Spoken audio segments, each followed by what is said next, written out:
છેલ્લા કેટલાક વર્ષોથી ચોમાસું સારું જાય છે, વરસાદ પર્યાપ્ત માત્રામાં પડે છે. આપણા ત્યાં સરોવરની કોઈ કમી નથી, તળાવોની કોઈ કમી નથી, નદી નાળાની કોઈ કમી નથી અને સરકારી યોજનાઓની પણ કોઈ કમી નથી. છતાંય જેવો ઉનાળો શરૂ થાય અને હર હંમેશ પાણીની ચિંતા અને ચર્ચા કરવી પડે છે. ચોમાસામાં ડેમ ભરાઈ ગયા એવા આંકડા આવે છે, તો ઉનાળો શરૂ થતાં જ માર્ચ મહિનાની શરૂઆતમાં જ આંકડા આવે છે કે ડેમ ખાલી થવા લાગ્યા, જળસ્તર ઘટવા લાગ્યા. તો બીજી તરફ ખાસ કરીને નાના શહેર અને ગ્રામીણ વિસ્તારમાં પાણીની સમસ્યાના અનેક અહેવાલો આવે છે. અહેવાલ સુરેન્દ્રનગરના વઢવાણ અને દુધરેજ જે સંયુક્ત નગરપાલિકા છે ત્યાં જે નવા વિસ્તારો આવેલા છે તેની છે. અહીંયા મૂળચંદ રોડ, ખીમિયાણી રોડ, કોઠિયાળા બાયપાસ 20 વર્ષથી અહીંયા સોસાયટીઓ બની છે, પરંતુ પ્રાથમિક સુવિધા નથી. સાથે જ નલથી જળ યોજના અંતર્ગત પાઇપલાઇન તો નખાઈ, પણ અહીંયા લાઈનોમાં પીવાનું પાણી મળતું નથી. નાગરિકો કહી રહ્યા છે કે બીજું કંઈ ન કરો તો કંઈ નહીં, પણ પીવાનું શુદ્ધ પાણી તો આપો. 300 રૂપિયા ટેન્કર મંગાવીને લોકો પાણી પીવા મજબૂર છે. અમરેલીની વાત કરી લઈએ તો અમરેલીના ખાંભાનું ગીર ગીદડી ગામ, જ્યાં ઉનાળો શરૂ થયો અને પાણીની સમસ્યા દર વર્ષની જેમ સર્જાય છે. આપ જોઈ શકો છો માતાજીને, જેઓ પાણી માટે કેવા તરવડી રહ્યા છે. કેવી સ્થિતિ છે પાણી માટે. 9 વર્ષ પહેલાં ગામમાં નર્મદાની પાઇપલાઇન નખાઈ, પરંતુ ગામને નર્મદાનું પાણી આજ દિવસ સુધી મળ્યું નથી. ગ્રામ પંચાયતનો એકમાત્ર કૂવો છે, તેમાં પણ પાણી નહિવત છે. કૂવામાંથી અન્ય સંપમાંથી પાણી એકત્રિત કરીને ગામના મુખ્ય હવાડામાં પાણી છોડવામાં આવે છે અને એ હવાડામાં લોકોથી માંડી પશુઓ પણ એ પાણી લઈ જાય છે. પશુઓ માટે પાણી પણ એ જ અને ઘરે પીવા માટેનું પાણી પણ એ જ. આપ આ દ્રશ્યો જોઈ શકો છો. પાટણની વાત કરીએ તો પાટણના સમી તાલુકાનું બાદરગંજ, અનવરપુરા, રાફુ, આ દર ઉનાળામાં પાણીની સમસ્યા અહીંયા જોવા મળે છે. બાદરગંજમાં 700થી વધુની વસ્તી છે અને અહીંયા 1000થી વધુ પશુધન છે. અહીંયા છેલ્લા ઘણા મહિનાઓથી પાણી નથી મળતું. ગામની મહિલાઓ 1-1, 2-2, 3-3 કિલોમીટર દૂર ખેતરમાં જઈ કૂવામાંથી પાણી ભરવા મજબૂર છે. પાણી એકઠું કરે છે. આપ એના દ્રશ્યો જોઈ શકો છો. 7 મહિનાથી આ ગામના બોરમાં પાણી નથી આવતું. ગ્રામજનોનું કહેવું છે કે રજૂઆતો કરીને થાક્યા, કોઈ સાંભળતું નથી.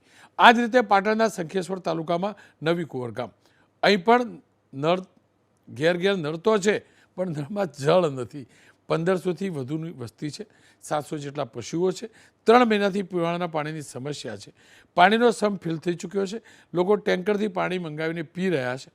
આપ જોઈ શકો છો આ દ્રશ્યો. શંખેશ્વરનું જ પંચાસર ગામ, અહીં પણ નર્મદાની માયનોર કેનાલ, હવે સિંચાઈના પાણીની વાત કરી લઈએ તો નર્મદાની માયનોર કેનાલ અહીંયા પસાર થાય છે, પણ કેનાલમાં વર્ષોથી પાણી છોડાયું નથી. કેનાલના નિર્માણ માટે ખેડૂતોએ જમીન આપી. જો કે કેનાલમાં પાણી ન છોડાતા ખેડૂતો નારાજ છે.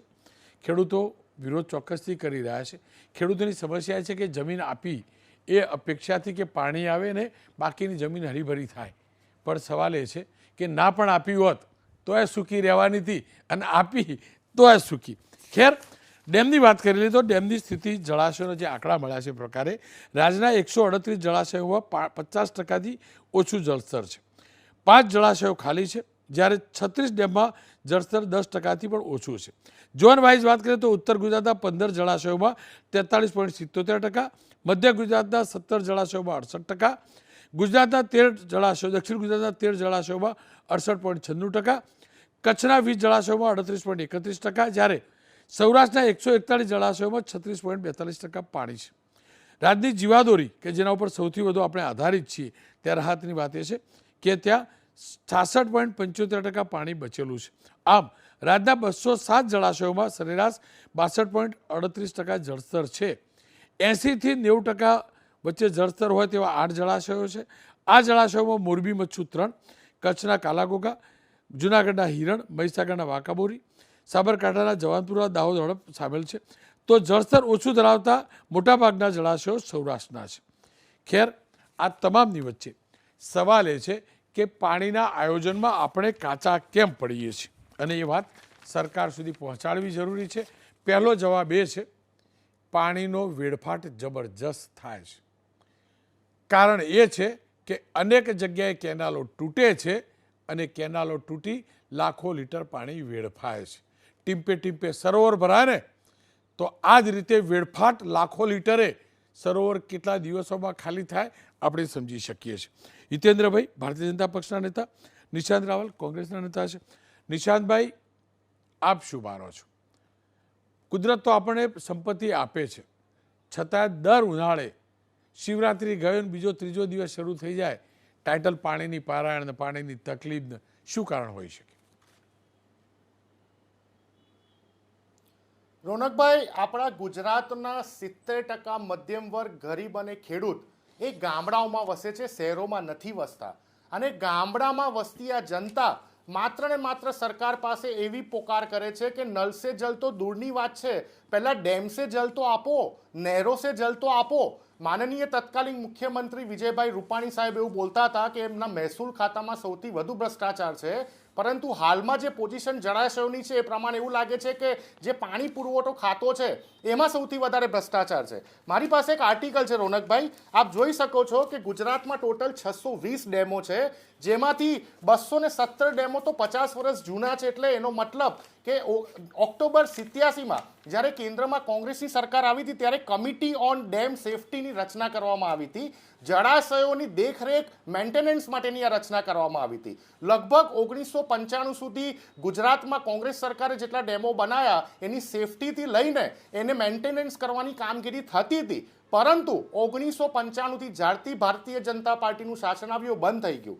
મારી જોડે આ ગુજરાત સરકારની મ્યુનિસિપાલિટીઝનું વોટર સપ્લાય ફ્લો છે. આપ જોઈ શકો છો કે પહેલા પાણી ડેમમાંથી ચેકડેમમાં આવતું હોય છે, ચેકડેમમાંથી સંપ એટલે કે જ્યાં ગામના સીમ પાસે જે ટેન્ક આવેલી હોય છે, વોટર ટેન્ક, ત્યાં પાણી જતું હોય છે અને પછી નગરજનો સુધી આ પાણી જતું હોય છે. પણ આ સપ્લાય ચેન્જ આખી તૂટી ગઈ છે, કારણ કે ડેમમાંથી ચેકડેમમાં પાણી પૂરતું નથી રહેતું. તમે રિપોર્ટિંગ બતાવેલું છે રોનકભાઈ, ત્યાં બાળકો ક્રિકેટ રમતા દેખાય છે. ચેકડેમમાં જો કદાચ પાણી હશે તો તમે જુઓ છો કે ટાંકીઓ જે ગામની હોય છે, લગભગ ગુજરાતમાં 18,000થી વધુ એવા ગામડા છે કે જ્યાં જે સંપ હોય છે એ એકદમ ખરાબ હાલતમાં, બંધ હાલતમાં છે. હું આજે તમારા દર્શકોને પ્રેક્ટિકલ એક વ્યૂ બતાવવા માંગુ છું. ધારો કે બાય એક્ઝામ્પલ આપ અગર જોઈ શકતા હો તો ધારો કે આ એક ડેમ છે. આ ડેમમાં આપ જોઈ શકો છો કે એની કેપેસિટી 100%ની છે, જેમાં 30% અત્યારની પરિસ્થિતિમાં એટલે કે ઉનાળાની પરિસ્થિતિમાં 30% પાણી એમાં બચેલું છે. પરંતુ મેં કીધું એમ 1995થી જે રીતે ભારતીય જનતા પાર્ટીના શાસનમાં ડેમોનું મેન્ટેનન્સ નથી થયું, એમાં માટીનો ભરાવો થતો ગયો અને હવે તમે જોઈ શકો છો કે આ ડેમમાં તમને જે 50% કેપેસિટી પાણી ભરાયેલું દેખાય છે, પણ નીચે તો માટીનો જમાવટ થયેલો છે. જ્યારે ગુજરાત પર કુદરત મહેરબાન હંમેશા થાય છે અને જળાશયોમાં 100%, 120% પાણી ભરાય છે. આપ જોઈ શકો છો તો એ 100% પાણી તમને ઉપરની નજરથી તો દેખાશે, પણ જ્યારે તમે નીચે જોશો તો એની 30%, 40% તો ત્યાં માટી અને કચરો ભરાઈ જાય છે રોનકભાઈ, જેના કારણે આપણા ડેમોની 100%ની કેપેસિટી ખોરવાઈ ગઈ છે. સાથે સાથે હું એ પણ કહેવા માંગુ છું કે સૌરાષ્ટ્ર, કચ્છ જેવા વિસ્તારોમાં લગભગ 222 જેટલા ડેમો આવેલા છે. નર્મદાની નહેરોની સ્થાપના તો રોનકભાઈ બિલકુલ થઈ ગઈ, પણ એ નહેરોનું પાણી ખરીદવા માટે સૌરાષ્ટ્ર, કચ્છ અને ઉત્તર ગુજરાતની 90% નગરપાલિકાઓ, તાલુકા પંચાયતો, જિલ્લા પંચાયતો પાસે પૈસા નથી. અને જો કદાચ પૈસા હોય તો એ લોકોને વેરો વધારવો પડે છે અને વેરો ત્યાંના ખેડૂતોને પોસાય એમ નથી. એટલે થાય છે શું કે નર્મદાની નહેરનું મફતના ભાવે ભારતીય જનતા પાર્ટીના માનીતા ઉદ્યોગપતિઓને પાણી આપી દેવામાં આવે છે. હું છેલ્લે એક જ વસ્તુ કહેવા માંગીશ, એક ખૂબ જ સારું એક્ઝામ્પલ, બેસ્ટ એક્ઝામ્પલ આપું રોનકભાઈ. ગુજરાત મોડલની વાત કરવા માંગુ છું. સિંદરોડ, વડોદરા શહેરની આસપાસ આવેલું સિંદરોડ એક ગામ જે મહીસાગર નદીને અડકીને આવેલું છે. ત્યાં હાલમાં જ વડોદરા મ્યુનિસિપલ કોર્પોરેશને કરોડોના ખર્ચે 2 મોટા આરો પ્લાન્ટ લગાવ્યા. એ આરો પ્લાન્ટ મહીસાગર નદીનું પાણી ચોખ્ખું કરીને વડોદરા શહેરની જનતાને આપે. પરંતુ શરમલાયક વાત આ ભારતીય જનતા પાર્ટી માટે એ છે કે સિંદરોડ ગામના લોકોને જ મહીસાગર નદીનું પાણી નથી મળતું.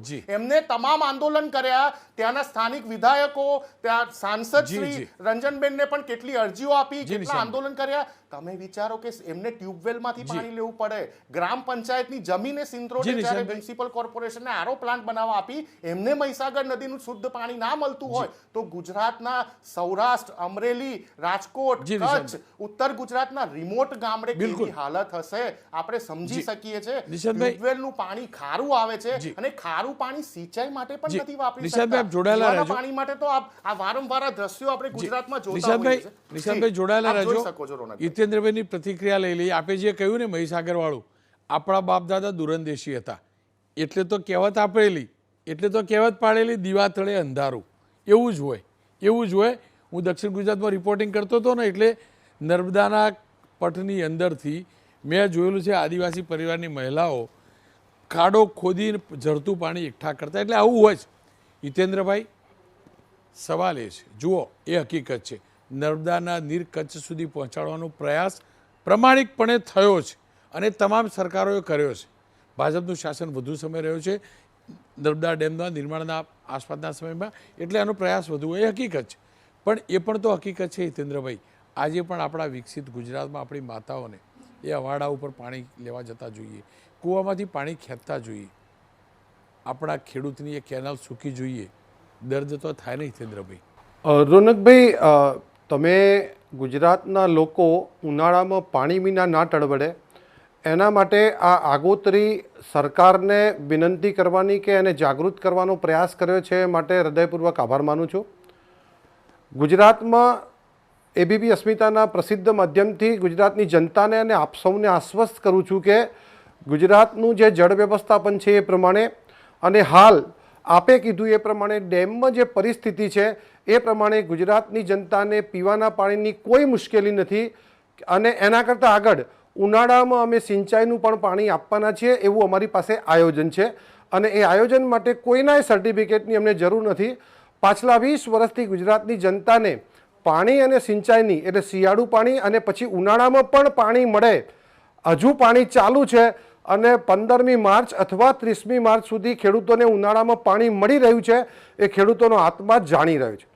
સવાલ એ છે, ડેમની કેપેસિટીની વાત કરનારા મિત્રને મારે કહેવું છે કે કદાચ ડેમમાં સેન્ડ હશે, એ કુદરતી પ્રક્રિયા છે, એમાં લિફ્ટ કરીને પાણી નાખવામાં નથી આવતું. એ પાણી વરસાદનું આવે છે એટલે એની સાથે સેન્ડ આવે એટલે એ હશે.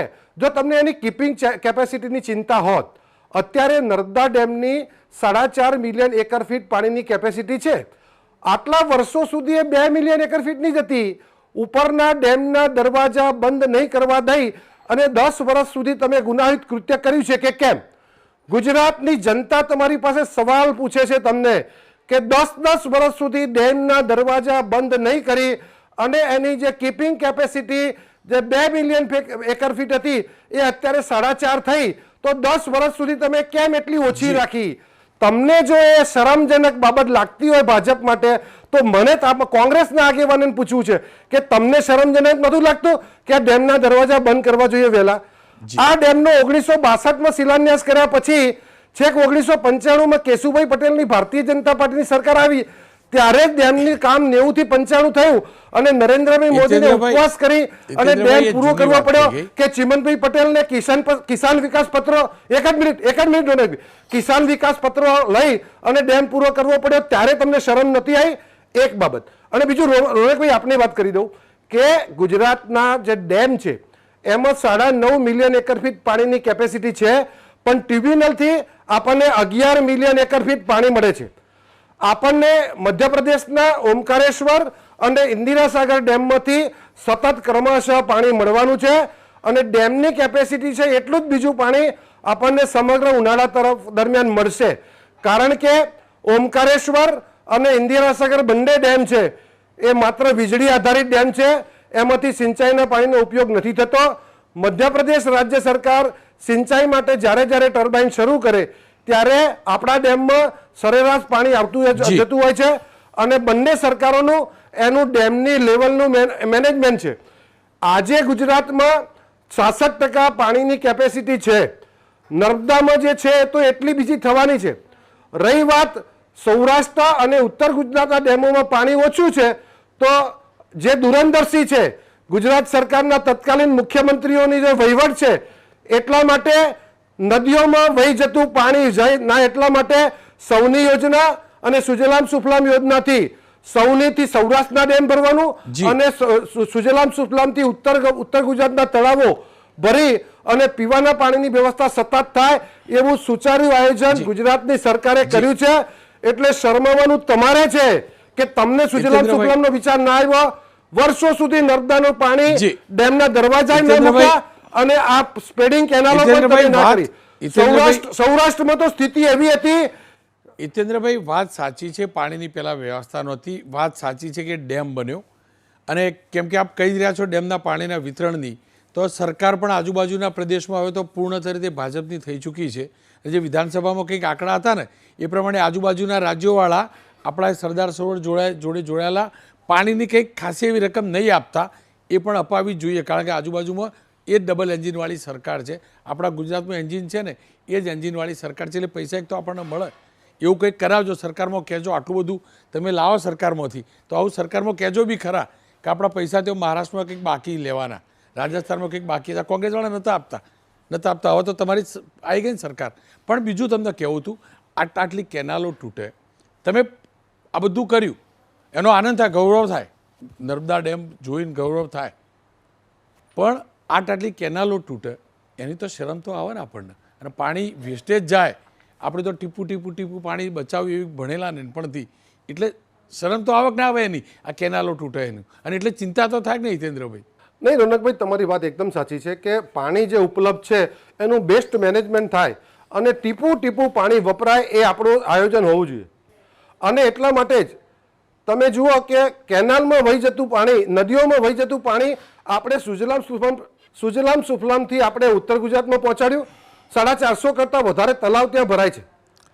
એ જ પ્રમાણે સૌરાષ્ટ્રના સૂકા ડેમ, જે ડેમ બનાવવાનું કોંગ્રેસ ગાઈ વગાડીને લે છે, પણ એ તળિયા ઝાટક ડેમ, અને સૌરાષ્ટ્રના લોકો અઠવાડિયે વારા ફરતી નાહવા માટેના વારા કાઢતા હતા, ખાટલા નીચે ટ્રે મૂકી અને પાણીનો સંગ્રહ કરતા હતા, અને એ પાણી ઢોર ઢાખરને પીવામાં વાપરતા હતા. એ દિવસો આપણે જોયા છે. અને આજે સૌની 1, સૌની 2 અને સૌની 3 મારફતે તમામ ડેમોમાં નર્મદાનું પાણી જાય એવી વ્યવસ્થા આજ ભારતીય જનતા પાર્ટીની સરકારે કરી છે. અને એ કરતા ક્યાંક તમે કહો છો એવી મુશ્કેલી પણ છે, અમારી ક્યાંક ભૂલ પણ થઈ હશે, પણ કુલ મળીને સમગ્ર ગુજરાતમાં દેશમાં નલ સે જલ પાણી આપવાની વ્યવસ્થા અથવા સિંચાઈનું પાણી આપવાની વ્યવસ્થા સમગ્ર દેશમાં જો શ્રેષ્ઠ બની હોય તો આ ગુજરાતમાં બની છે. અને કારણ કે આપણા તત્કાલીન મુખ્યમંત્રી નરેન્દ્રભાઈ મોદી સાહેબની જે દીર્ઘદ્રષ્ટિ હતી, એમણે ડેમના ઊંચાઈ વધારવા માટે, ડેમના દરવાજા બંધ કરવા માટે, સુજલામ સુફલામ ટ્રેડિંગ કેનાલ કરવા માટે અને સૌની યોજના કરવા માટે સાહેબ 2000 ફૂટ ઊંચે 2000 હોર્સ પાવરની મોટર ટાંકી ખાતે આવો વિચાર ભારતીય જનતા પાર્ટી સમયનો અભાવ છે. નિશાંતભાઈ, હિતેન્દ્રભાઈ, સમયનો અભાવ છે. બંનેનો ખૂબ ખૂબ આભાર. ખાલી એટલી જ વાત હતી, પાણીનો બગાડ ન થવો જોઈએ. આપણે જે ભણ્યા છીએ એ જ પ્રકારે અધિકારીઓ પણ ભણ્યા હશે કે ટીપે ટીપે સરોવર ભરે તો ટીપે ટીપે સરોવર ખાલી પણ થઈ શકે. અને કેનાલો જે તૂટે છે, લાખો લીટર પાણી વેડફાય છે, એના ઉપર ધ્યાન રાખવું જરૂરી છે. અને આવું ધ્યાન નથી રાખતા ને એટલે જ આવી ચર્ચા કરવી પડે છે. હું ફરીથી કહું છું, પાણી બચાવવું એ આપણી તમામની જરૂરિયાત છે, આપણી તમામની ફરજ છે. એક પણ ટીપું આપણે વેસ્ટ ન કરીએ. પણ કેનાલો ન તૂટે, કેનાલો તૂટી જાય એવું એ પહેલેથી રિપેર થાય, જેટલા બિલ મુકાય એ પ્રમાણે જ રિપેર થાય, બધું આયોજન થાય ને તો કુદરતે આપણને બહુ બધું આપ્યું છે.